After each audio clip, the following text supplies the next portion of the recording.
കൂത്തുപറമ്പ് വെടിവെപ്പുമായി ബന്ധപ്പെട്ട് അന്നത്തെ ASP ആയിരുന്ന ഇപ്പോഴത്തെ DGP റവാഡ ചന്ദ്രശേഖറിനെ രൂക്ഷമായി വിമർശിച്ച് അന്ന് MLA ആയിരുന്ന പിണറായി വിജയൻ നിയമസഭയിൽ നടത്തിയ പ്രസംഗത്തിന്റെ രേഖ പുറത്ത്.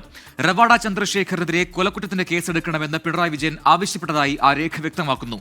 കൂത്തുപറമ്പ് വെടിവെപ്പിന് ശേഷം 1995 ജനുവരി 30 നടത്തിയ പ്രസംഗത്തിന്റെ രേഖയാണ് പുറത്തുവന്നത്. റവാഡ ചന്ദ്രശേഖറിനെ സംസ്ഥാന പോലീസ് മേധാവിയാക്കിയതിനെ വിമർശിച്ച് P. ജയരാജൻ രംഗത്ത് വന്നിരുന്നു. റവാഡ ചന്ദ്രശേഖർ അടക്കമുള്ള ഉദ്യോഗസ്ഥർക്ക് എതിരെയായിരുന്നു അന്ന് CPIM ആരോപണം ഉന്നയിച്ചിരുന്നത് എന്നായിരുന്നു P. ജയരാജന്റെ ഓർമ്മപ്പെടുത്തൽ.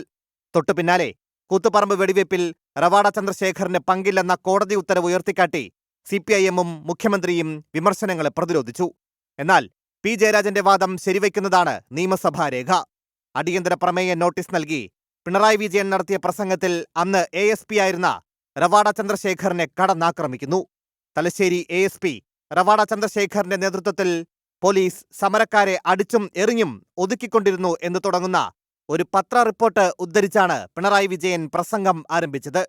വെടിവെപ്പിന് ഉത്തരവാദിയായ മന്ത്രിയെ മന്ത്രിസഭയിൽ നിന്നൊഴിവാക്കി കൊലക്കുറ്റത്തിന് കേസെടുക്കണം. കൂടാതെ കൊലയ്ക്ക് കാരണക്കാരായ പോലീസ് ഉദ്യോഗസ്ഥരെ ASP റവാഡ ചന്ദ്രശേഖർ, മന്ത്രിക്കൊപ്പം ഗൂഢാലോചന നടത്തി നേതൃത്വം കൊടുത്ത ഹക്കീം ബത്തേരി എന്നീ രണ്ടുപേരെയും സസ്പെൻഡ് ചെയ്ത് കൊലക്കുറ്റത്തിന് കേസെടുക്കണമെന്നും പിണറായി വിജയൻ പ്രസംഗിച്ചു.